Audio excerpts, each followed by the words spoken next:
Good stuff. And welcome back to the Good Eggs podcast. My name is Anthony McDermott, and today we're joined by a very special guest, Mr. John Harrison from Solidarity Farm CIC. So, John, how are you doing? I'm good, Anthony. This is the first time I've ever done one of these, so I'm a bit nervous, but I'm also excited about it. Good stuff, good stuff. And you've been watching some of our back catalogue, so that's good. You two add to my grandpa as our 4 listeners now, so that's really good. You add to those. No, it's a pleasure. I think you watched Alfie's and Michelle's, is that right?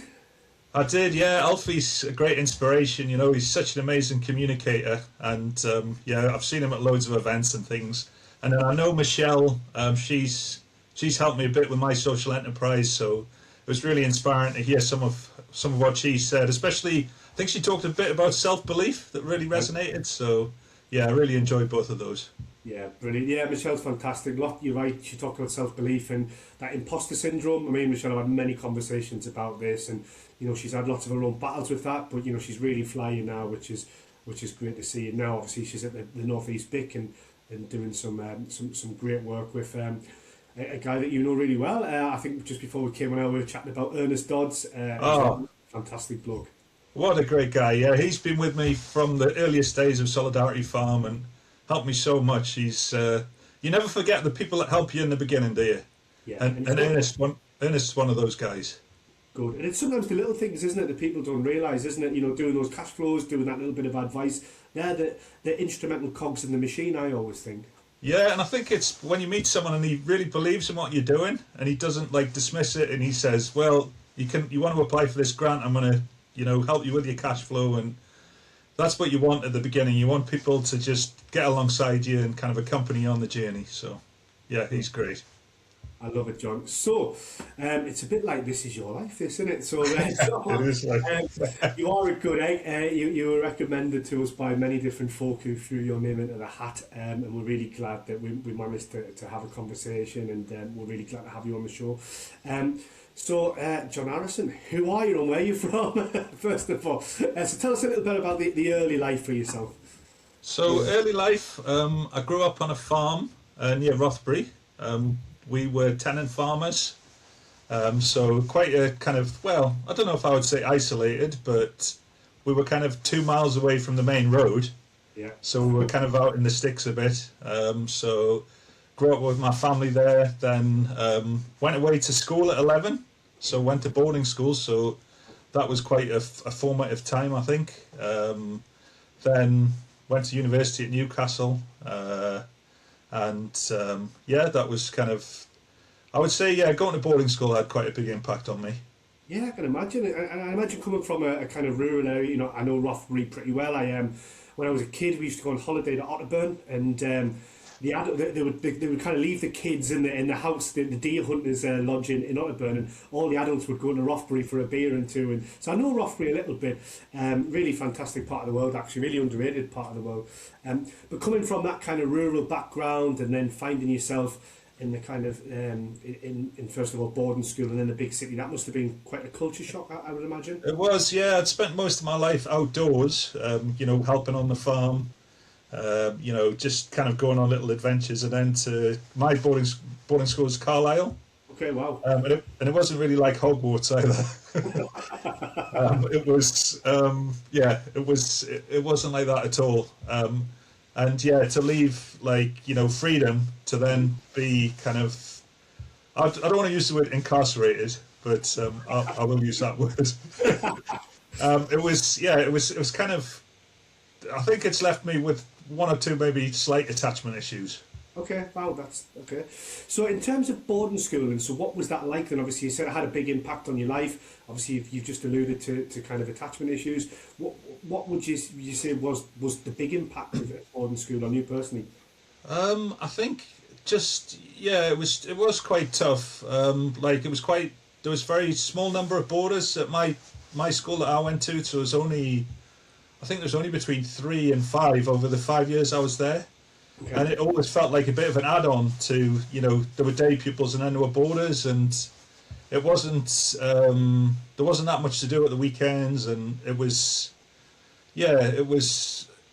as you said, being in an urban environment, it was kind of tough. And also there was I think they made a bit of a mistake because they put the older people in charge of the younger people. So when I first arrived, they put an 18-year-old, who was going through a lot of stuff, in charge of a load of 11-year-olds who'd never been away from home. That's insane. And that was, I have a good friend of mine who we went to school together. Like, he left before me. But yeah, we like, I'm 48 now, and we still talk about those experiences. It definitely had an impact on us. Okay. Would you say there was any positives from that experience, or would you say largely challenges kind of come out as a result? And do you I would say that it gave me a high level of resilience. Okay. It did make me like quite independent. But maybe I think one of the challenges was it's made me not always willing to ask for help.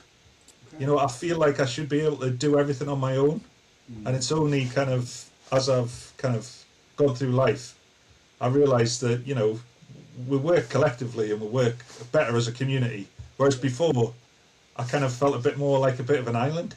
Yeah, that's really sad to hear, isn't it? Because you're right, and in particular in this sector where everyone's just trying to do good, it's really cliche, but we are really stronger together. And actually, I think once you start working in the community, you realise how true that is and how powerful that collectiveness can be. So that must have been again another change in you. I guess what I'm seeing already is you've had a number of kind of changes, haven't you, kind of going through your life.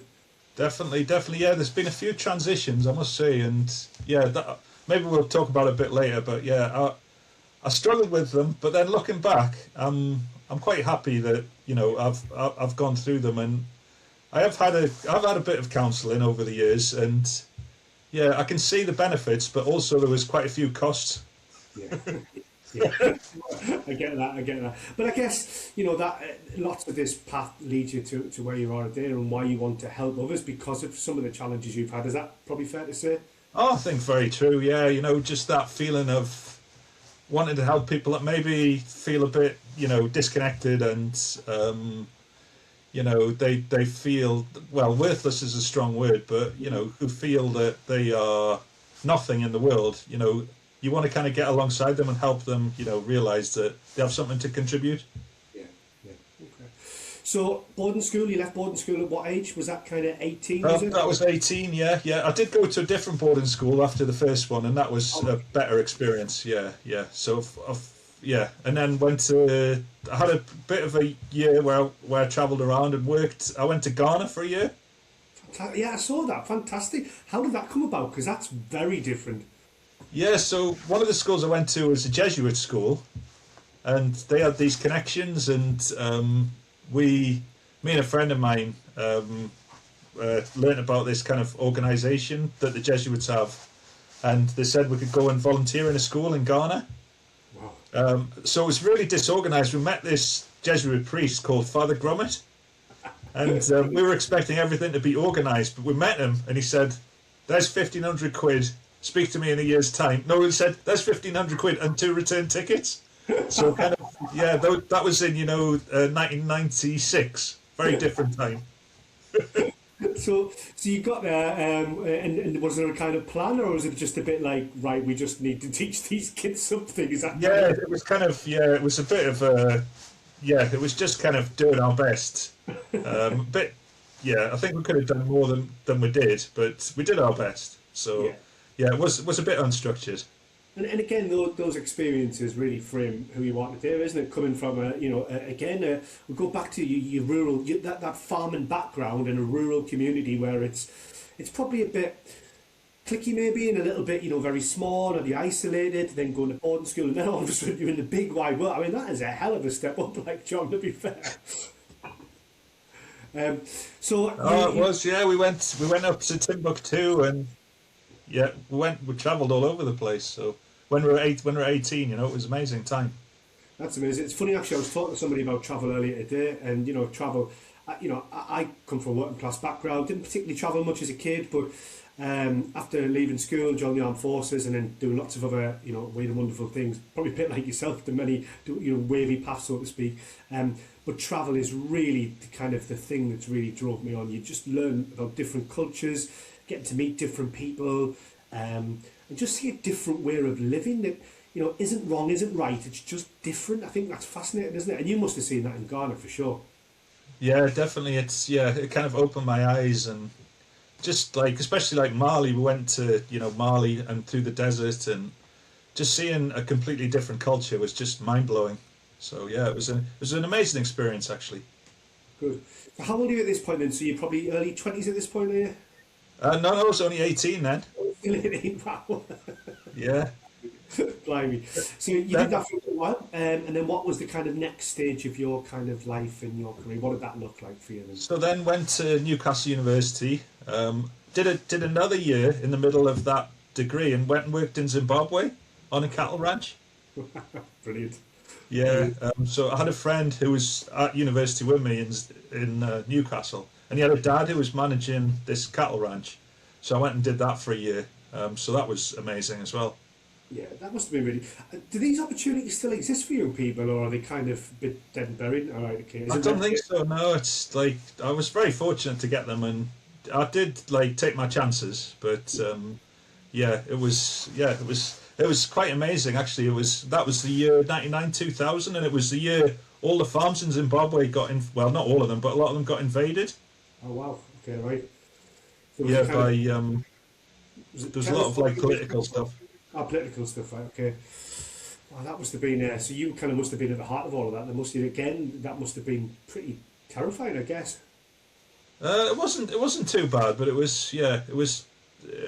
As I say, I'm fairly. I think due to my formative years, I'm quite adaptable. Yeah. So what were you doing at university? So I did environmental. Well, it was called ecological resource management, but it's basically environmental sciences. Okay, and what was the plan? Did you have a plan at that point in what it was you wanted to do? Or? Um, I think I was kind of thinking that I would like to work in development and like work overseas. Okay. That was kind of yeah, that was kind of always my dream. Maybe work with refugees or in some kind of conflict zone. And is that ever come to fruition? Did you get to that point, or I did, but there's a yeah, I did actually, but it took me until I was 30 to do that. so? Being at uni, finish uni. What's the next stage in John's kind of early years? And So I finished uni, and my father, who's kind of had the farm, said, "Would you like to work for me?"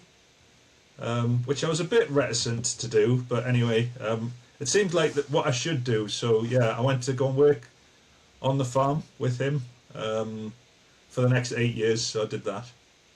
that must have been like, for want of a better piece of terminology, but that might have felt like a bit of a step back. I'm guessing after you've been out and seen the wide world and had grown your horizons a little bit. How did that feel like? Oh dear, I might get stuck here, or was it? Are we all right? Exactly. No, it did feel a bit like that, Anthony. Yeah, it was after doing all this studying and traveling, and it felt it was kind of I don't know, not. It just felt like it was as the oldest son in a farming family. It Yeah. just felt like the thing I should do, but I did feel like a sadness about what I was kind of letting go of. Yeah. And I guess that was the expectation as the older son. There was kind of that was the pathway. I'm assuming, no matter what. It That was was, yeah, yeah. We've still got this system in tenanted farming where the eldest son, right. takes on the tenancy, and it's very sort of patriarchal still. And that was kind of what, yeah, I was kind of. It was just kind of what I was expected to do, and it wasn't. Yeah, it was a bit of a tough time. Yeah. Okay. So we get to 8 year in that going back to the family farm and what changed at this point then? So what made you kind of move in a different direction? So I went through a bit of a struggle where I was kind of getting a bit stressed, and yeah, I kind of realised that it wasn't really sustainable because I was kind of getting a bit angry as well. I got epilepsy, believe it or not. Wow. So I couldn't drive for a year. This was kind of, I think, about year 6 or 7. Okay. And kind of that was kind of had quite an effect on me. And I was living on my own. My dog died. No, I the did worst thing enjoy. is that. There was things in farming though that I loved as well. Like I loved, looking after the animals. Like I could shear sheep. I've always enjoyed elements of farming, but it was just, yeah, I think a lot of that self-talk and Mm. that kind of chatter was building up within me, and I And I knew get, something was going to give. and I would imagine things like mental health to a big strapping lad from a farming environment. It's just something that wasn't spoken about and something that, yeah, I can No, it imagine. was it was only when I came into the third sector that I realised there was all this support, and there was a thing called counselling, and there was all of this inner work that you could do. Like when I was in the kind of agriculture world, that I wasn't aware of any of that. It just felt like me on my own. You've got to sort it out on your own. It's interesting that it's funny because again, there's a bit of a similarity really with the armed forces. So, as much as the armed forces is you're part of a team and part of a platoon or whatever it may be, you are still a lad and a bloke and lads, lads, Exactly. lads. Now it might have changed now, and I'm sure it probably has. But certainly in the 2000s, it was very much you sort your own stuff out. You're expected to just shoulder it up and be a man. It's a real tough environment, wasn't it? And I'd imagine it's the Oh, same for yourself. well, I remember speaking to someone, and they said, when you laugh, everyone laughs together, but when you cry alone, and it's kind of when you need help, you want people to be around you, but it felt like I was getting a bit even more isolated actually. Yeah, that's really sad to hear. It's really sad to hear. Yeah. So what was the kind of the thing that kind of sparked a bit of change? What happened? Is anything particular happen So or? I just realised that I had to get out really, and part of the thing that I wanted to get away from was, and I know it sounds bizarre, but I think I wanted to get away from myself. Yeah. So I kind of looked around about what I could do, and I found an opportunity. There's an organisation, well, they don't exist anymore, but there was an organisation in Ireland called VMM, Yeah. and they allowed you to do volunteering overseas, so like development type work.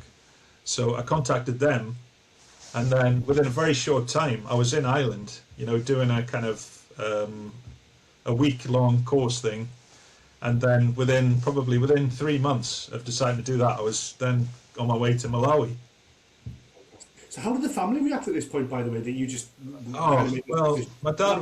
my dad was upset. Like Yeah, I'll be honest with you, he's very yeah, upset. And I can't. What? Yeah, I think people knew that it had to happen. That there had to be like something had to give, sort of thing. But it did feel like massive change, in your identity, yeah. and it's something I'd been thinking about for a few years, but I never actually did it. And yeah, it was especially like for people that expected me to carry on, and yeah, it was tough for them, like Yeah. big changes. No, I can imagine. And you must have been very different to everybody else that you went to work with and alongside because you come from a totally different world. Probably wasn't many people from the northeast, I would imagine. Certainly not from a farming community. So again, there's that bit. Again, it seems like already 5 or 6 times in your life you've had to be the square peg in the round hole almost a little bit. I think so, yeah, yeah. But it was funny though. Like there was when I decided to go, there was like a weight lifted off me, Right. and I knew, sometimes you just feel you feel like this is the right thing to do, even though you're kind of giving up a lot.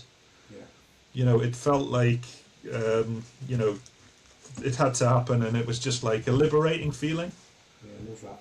I love that. Yeah. So it was, yeah. And then when I went to Malawi, it was just incredible. The like Malawian people are amazing, Really. and the job was great. I was living in this village. There was so many different projects, and yeah, it was just a fantastic time. Yeah, brilliant. So, was there a language barrier at all, or was it all pretty Not English? in Or Malawi. They speak English, but there's a very different culture, mm, and obviously it's a very very poor country. But I was very fortunate because I had a car, so I could oh, help the community out because I had this old pickup. So if people need to go to hospital or any projects or any work needed doing, I could help with that. And then we did like quite a lot of work with water and sanitation. So we got funding and we put in a lot of boreholes for the community. So it was, yeah, it was, and straight away I was given a lot of responsibility, and I was kind of, you know, it was just a time of kind of real growth for me, definitely. Yeah, and do you think that was the first time in your life where you've been given this kind of leadership role? Do you think maybe, and you thought, actually, I'm really, I mean, I'm sure you did at some points in your earlier life, but you know, when you're out there, you're kind of the village elder almost, but without being an elder, but then being expected Yeah, to lead. I was in a very privileged position in the Mm, community, definitely. But yeah, I think it was, you know, the people in Ireland were supporting me, and you know, just being able to support the local community, you know, it did make me feel like a sense of belonging yeah, and a sense of purpose.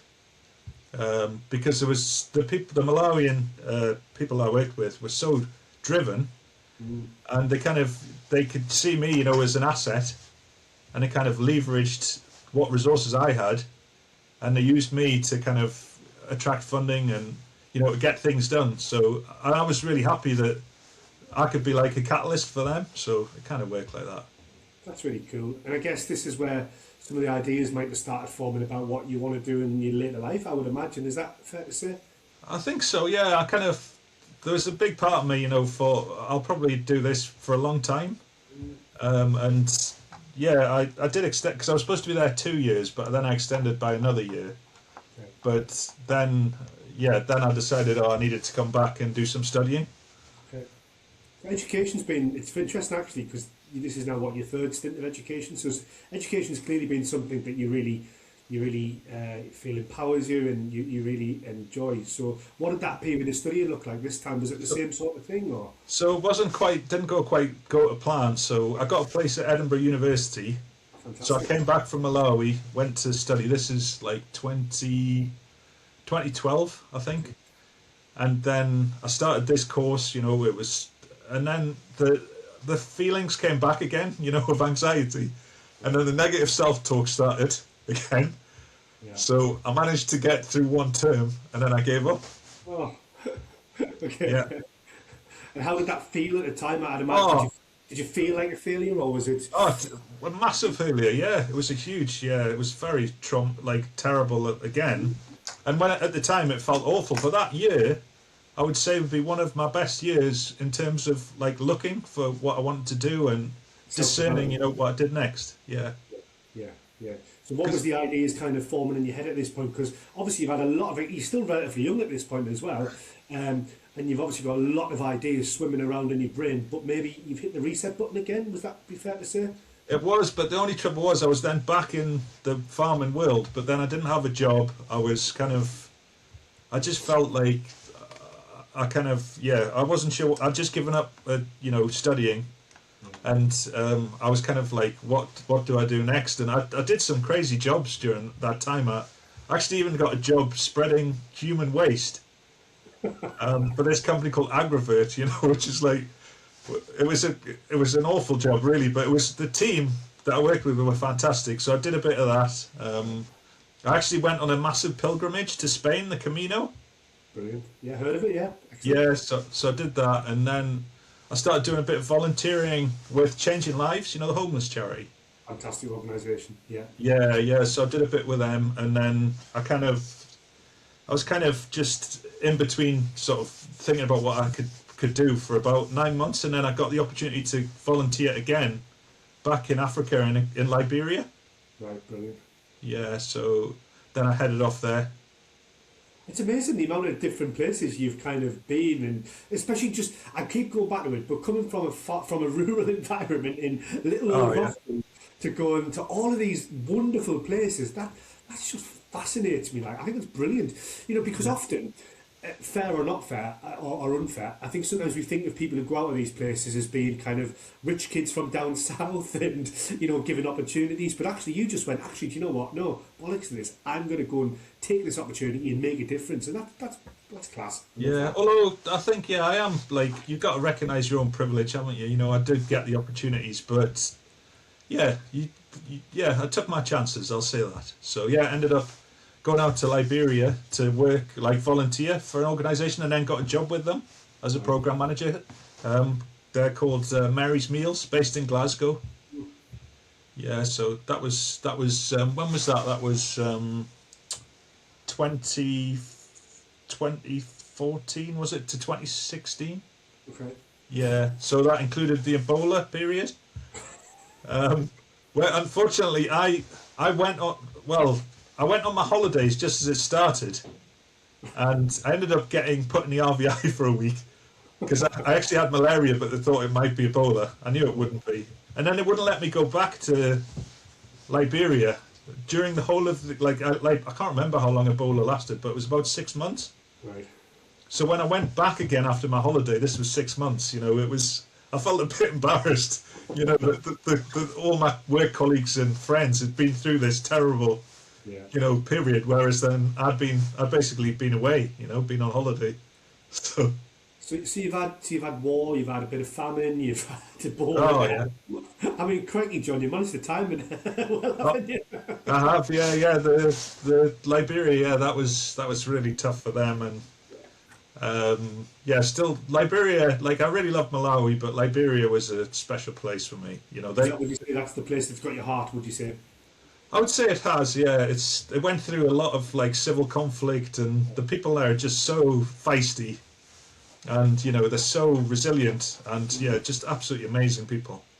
What are people like in these places? I mean, we'll use Liberia as an example, but when someone like yourself goes over and you're out there supporting them, but are people a bit open armed, or is there a little bit of kind of unsureness about it? Like, how do people react? Are they all pretty friendly? I think on the face of it, they're pretty friendly. There's probably a bit of kind of thinking, what is going on? What can this person, offer? And yeah, I have to say, like, people have always been very welcoming to me. But yeah, the amount of like civil conflict and challenge that Liberia went through, yeah, it's amazing really that they're still so upbeat and friendly, and yeah, it's somewhere I'd love to go back anyway. I speak to people from Liberia most days. I've got a great friend there called Saki, Right. who rings me and tells me about what he's up to, and also there's another friend of mine from Concert, who was in Liberia when I was working there, and we managed to kind of help him get a job with us. So um, he's also a great friend of mine. I love that. And I'm not going to get political because we never do, but that must be interesting when you see people in this country and they're making remarks about people from other countries coming here, and you must really get your back up about that because you've seen, some of the challenges these people have, and where they're escaping from, and that must really have a big influence on your views towards these things. Is that fair to say? It definitely does. Yeah, I've been nothing but welcomed, and helped. People have helped me in some tricky times. I've had accidents. Bad things have happened to me, and someone's always helped me out. And yeah, I think most people obviously are inherently good. But yeah, it's sad when. But I think like Newcastle, as an example, is a very open city and friendly city. So there's some people that kind of get upset about these things, but there's a silent majority, let's say, that are kind of have a lot of empathy, I think. And lots of it's just an education piece, isn't it? Lots of it, people they're a bit fearful of things they don't see and don't understand. And I also get that without taking anybody, sort of side. It's like people have just never been exposed to these things. And whilst their comments are abhorrent and all the rest of it at times, I also almost sympathise with them a little bit because I'm like, well, actually, you don't get it because you've always been in your little, your safe little house in the northeast or wherever it is. And I feel a bit sorry for them, really, that they've never had to, experience this. No, exactly. They've not really been exposed to a lot outside of their community, probably because of lack of opportunity. So yeah, exactly. So I see it all the time. So how did you get back to the northeastern? So I saw there was an organisation called Emmaus, and they wanted to set up a homeless kind of community in South Shields. Yeah. For people that were leaving prison, who'd been homeless, and they were advertising for someone to kind of get that project going. So I applied and they offered me the job, and then I moved straight from Liberia to this kind of half-built house in South Shields on Stanhope Road. If you know where that is. I do, yeah. I do. Yeah. And then for 6 months, the house was constructed with me living in it. And Right. then after 6 months, we got our first people who had formerly been homeless. So in Emmaus, we refer to those people as companions. Right, okay. And they came and lived in the house with me. And we had shops, a workshop, and we kind of developed that project Brilliant. And then, together. and then gone from strength to strength now, that organisation. They're flying, aren't they? Oh, they're doing great. Yeah, yeah, yeah. It was a great time. So I worked for them for 5 years. Okay. And were you chief executive there at one point? Is that right? Or Yeah, we didn't call it chief executive. We called it community manager. okay. So yeah, but it's the same role basically. Yeah. So yeah, we were able to kind of open new shops. We got the community up to 15. We bought a new house. Brilliant. We did loads of stuff. I managed to get onto the board of Emmaus UK, onto the national board. So yeah, it was a great time. Really hard work though, because I'd never worked in homelessness before. Yeah. So kind of going into that and then living with the people, it really kind of was an eye opener. About the levels of trauma, that people had experienced, the lives that didn't have any opportunity. We've used that word a few times now, but their chances were so limited. It was amazing being able to give them the opportunities that we could, but the majority of the people we worked with were kind of middle-aged people. All right, interesting. Okay. Yeah, so it did make me think maybe I'd like to help people a bit earlier in their lives as well if I could. Yeah, I like that. And I guess this is your first foray, a real foray into the third sector as well, isn't it? And so that must have been a bit of a. I know you've done lots of work abroad, but in the UK, that must have been a bit of a. Maybe not a shock to the system, but a different way of working and trying to get your head around funding and all these other It was. weird and wonderful things. Yeah, it was, and just like being part of that ecosystem in the northeast, it felt like there's a lot of people, CEOs know each other, and breaking into that sort of world Yeah. it was interesting how you do that, and as you say, the funding, that was a whole different world, and luckily, well, fortunately, when I started, there was a lot of funding about, and it was before ChatGPT and funders, getting swamped with just a load of nonsense. Yeah. Yeah, it's. I mean, that must have been the back end of the European. Well, no, you'd have been right in the prime of the European funding days, were you? So there was still bits of ERF money and things kicking about. Yeah, but there was a lot of just funding, in general for, well, during COVID, there was quite a lot of funding going about. Yeah, that's true. So take me now to what year we are now. So about 2022, 2023, is that about right? Yeah, 20, was it 21, 22? Yeah, yeah. So, Okay. yeah, I got an opportunity. Newcastle University used to do these, it was called an executive MBA, Okay. and they had full scholarships for people in the third sector. Wow. Okay, wow. So, yeah, I applied for one of them and then I got accepted. So I decided to leave Emmaus and then do that 2-year course. Brilliant. That full Yeah. time, was it? No, it was part time, but for me, not as a great studier, I decided to work part time and do the course. So I kind of moved from Emmaus to work for a CIC. This is the first time I learnt about CICs, called Stomping Grounds. Oh yeah, I've heard of Stomping Grounds. Yeah, Stomping Grounds Forest School. So I was like their development manager. Okay. So I did that as I was studying. So that was great. And like Newcastle University, they were one of the first people to support me. So yeah, fantastic. And again, here's that education theme running all the way through your Yeah. life.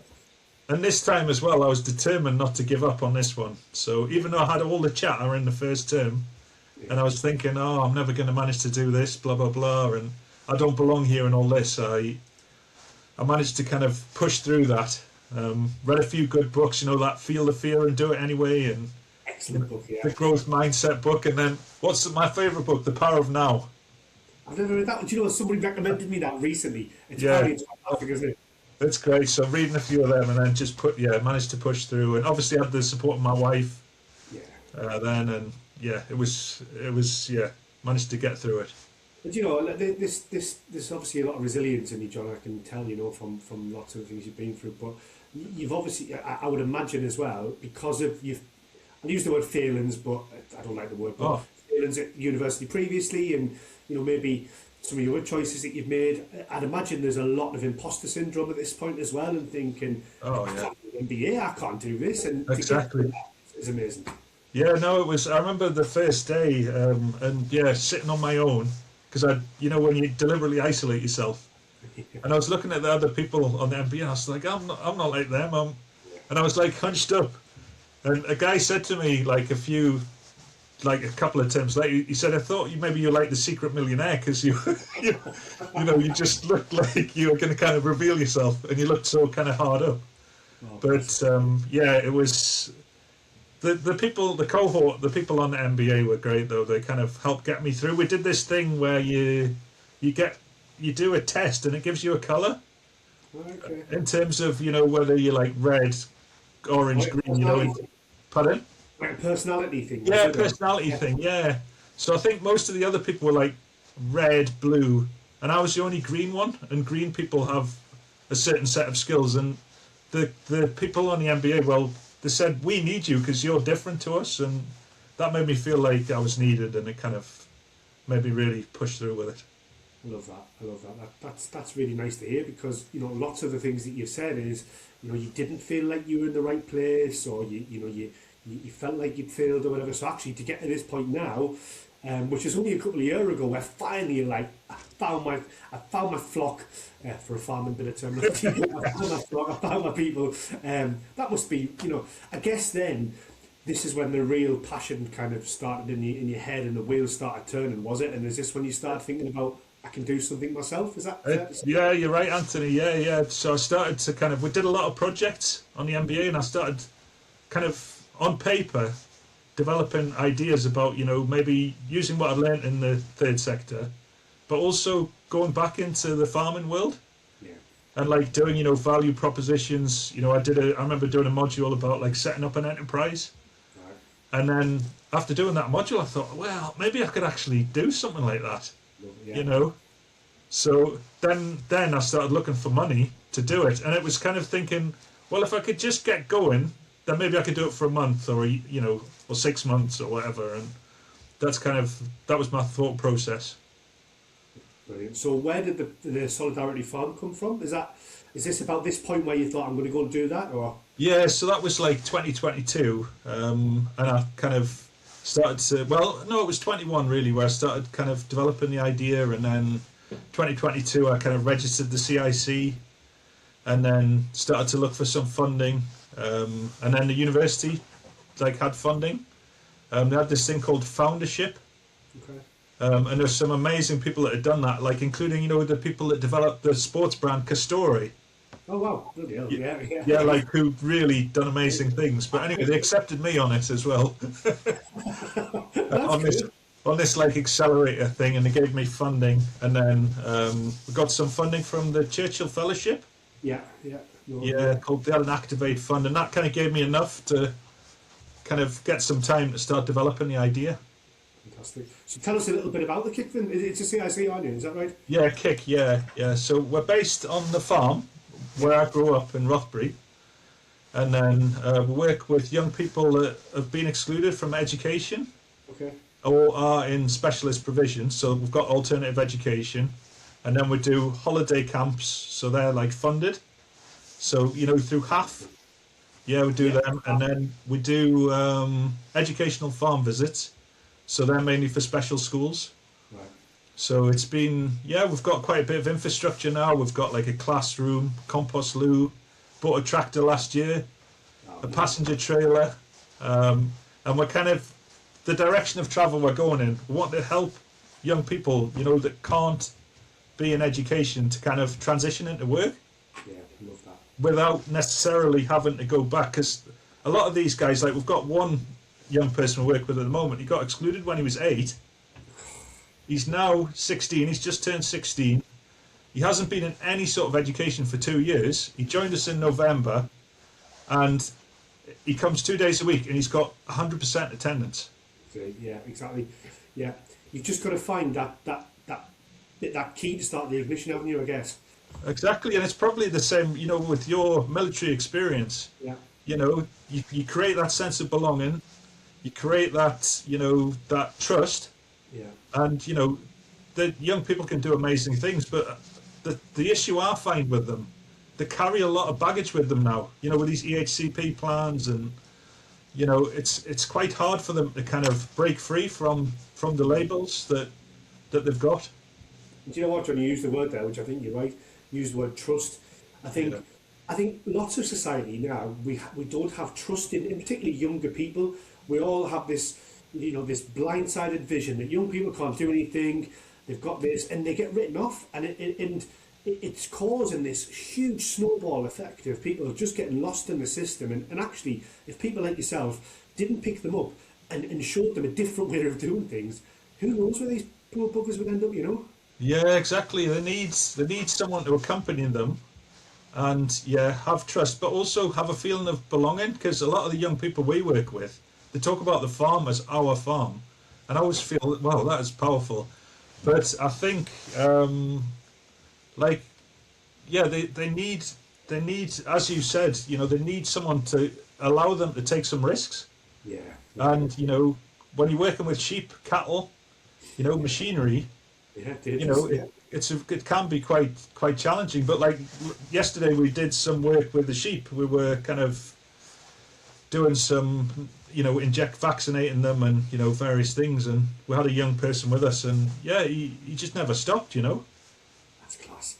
Do you know what's really good to hear as well? Because like these young people, we hear a lot. There's lots of challenges in farming. It's not a particular, attractive sector for lots of people, or it's less attractive than it was. But actually, you're giving them a look into this world and saying, actually, this is bloody great. Come and do that. For me, in itself, along with the other wonderful things you do, it's just fantastic to open people's eyes to the opportunities out there. That must be really rewarding. I think it's a great privilege for us because we've got one foot still in farming. Like I've always had a foot there. Yeah. It's what I was brought up in. So I've always had that foot, and I've now got a foot in the third sector. We've got a bit of a foot in education, and then helping young people bridge, those sectors is kind of important for us. And because farming, is very much like about families and relations, and then there's a lot about identity and all those things. And it's letting young people see they can find something maybe in land-based industries, if that's what they want to do. Love it. I love it.